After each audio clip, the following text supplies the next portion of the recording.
जय श्री कृष्ण मित्रों जो भी स्त्री पुरुष मोहिनी एकादशी का व्रत श्रद्धा पूर्वक रखते हैं और श्रद्धा पूर्वक इसकी पावन व्रत कथा को सुनते हैं उनके सभी पाप नष्ट हो जाते हैं, सभी दुखों का नाश होता है।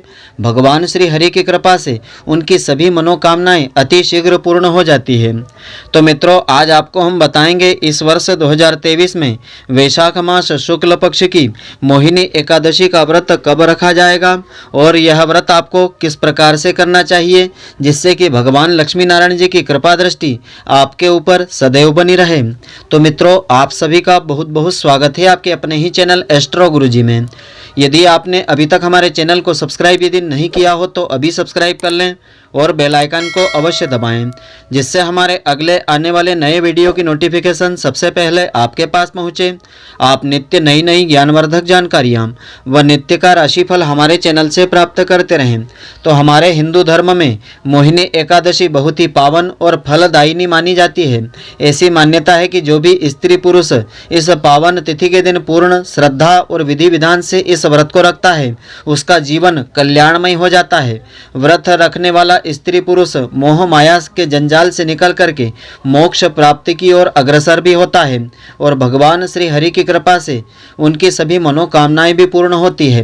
तो मोहिनी एकादशी का शुभ मुहूर्त इस प्रकार से रहेगा।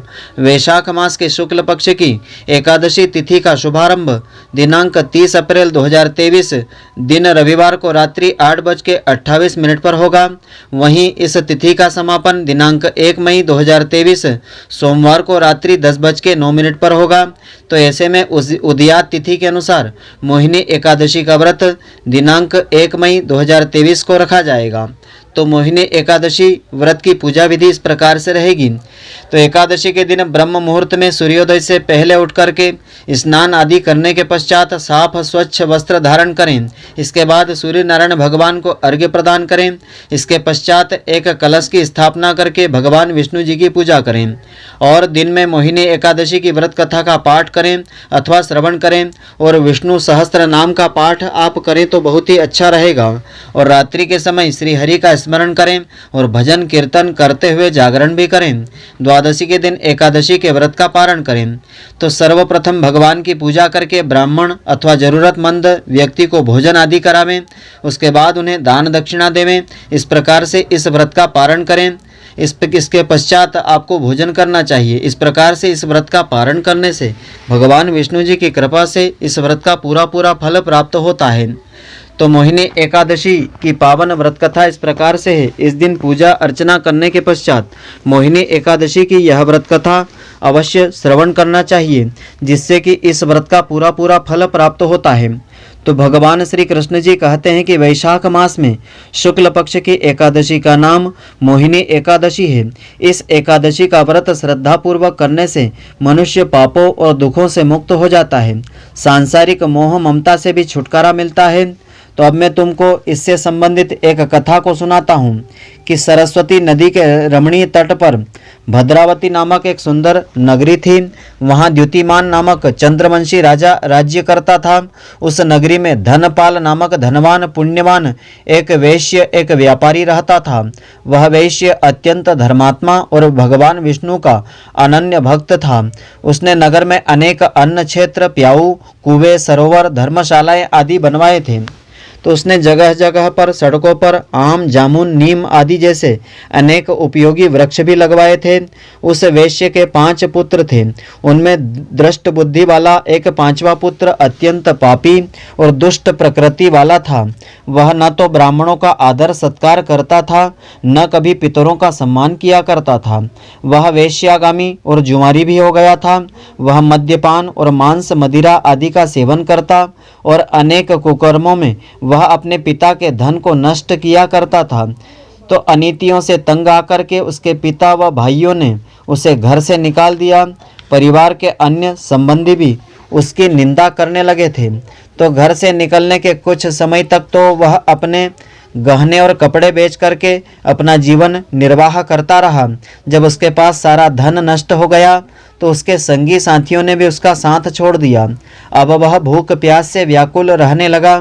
अन्य कोई आर्थिक साधन नहीं रहने के कारण रात में वह चोरी भी करने लगा। एक बार वह राजा के सिपाहियों के द्वारा पकड़ा गया। सिपाहियों ने उसको वेश्या का पुत्र जान करके छोड़ दिया, मगर जब दूसरी बार फिर पकड़ा गया तब उन्होंने उसे राजा के सामने उपस्थित कर दिया। राजा ने उसे कारागार में बंद करवा दिया। उसके व्यवहार को जान करके राजा ने उसे नगर से बाहर निकाल दिया। वह वन में चला गया और पशु पक्षियों को मार करके खाने लगा। कुछ समय के पश्चात वह बहेलिया ही बन गया। कई बार बहुत दिनों तक शिकार भी नहीं मिलता तो उसे भूखा ही रहना पड़ता था। तो एक दिन वह भूख प्यास से दुखी होकर के शिकार की खोज में वन में भटकते हुए कौंडिन्य ऋषि के आश्रम पर जा पहुंचा। वैशाख का महीना था। कौंडिन्य ऋषि गंगा स्नान करके आ रहे थे। अचानक ऋषि ने अपने गीले वस्त्रों को झटकारा तो उनके भीगे वस्त्रों के छींटों से जल की कुछ बूंदें धृष्ट बुद्धि पर पड़ गई। ऋषि की तपस्या और गंगा जल का स्पर्श पा करके धृष्ट बुद्धि को कुछ सद्बुद्धि आई। वह मुनि के सामने हाथ जोड़ करके कहने लगा कि हे मुनि, मैंने अपने जीवन में बहुत सारे पाप कर्म किए हैं। आप उन पापों से मुक्ति का कोई ऐसा साधारण सा उपाय बतला दीजिए जिसमें अधिक श्रम व धन का व्यय नहीं होवे, क्योंकि मेरे पास धन नहीं है। तो ऋषि ने कहा कि वैशाख मास शुक्ल पक्ष में मोहिनी एकादशी का व्रत श्रद्धा पूर्वक करो, इससे तुम्हारे सारे पाप जल करके नष्ट हो जाएंगे। तो मुनि के वचन सुनकर के वह अत्यंत प्रसन्न हुआ और उनके द्वारा बताई गई विधि के अनुसार उसने मोहिनी एकादशी का व्रत श्रद्धा पूर्वक किया। गुरु वशिष्ठ बोले कि हे राम, इस व्रत के प्रभाव से धृष्ट बुद्धि के पाप नष्ट हो गए और वह अंत में गरुड़ पर बैठ करके विष्णु लोक को चला गया। तो इस व्रत से मद मोह माया आदि सब पाप नष्ट हो जाते हैं। अंत में सद्गति और पुण्य फलों की प्राप्ति होती है। इसके महात्म्य को पढ़ने अथवा सुनने से 1000 गौदान के बराबर महापुण्य फलों की प्राप्ति हो जाती है। तो संत कृपा प्राप्त होने पर तो कठिन से कठिन कार्य भी सरल हो जाते हैं। तो यह जो कथा ली गई है कूर्म पुराण में वर्णित की गई है। इस व्रत में फलाहार का विधान इस प्रकार से है। इस दिन प्रातःकाल गौमूत्र का आचमन सागार के रूप में लेना चाहिए और इस व्रत में दूध और दूध से बनी मिठाई या अन्य पदार्थ आदि आप ले सकते हैं। फल आदि का सेवन इस व्रत में आप कर सकते हैं। तो मित्रों, आशा करता हूँ कि आपको हमारी यह ज्ञानवर्धक जानकारी पसंद आई होगी। यदि आपको पसंद आई हो तो आप हमारे वीडियो को लाइक व शेयर अवश्य करें। धन्यवाद। जय श्री कृष्ण मित्रों, फिर मिलेंगे।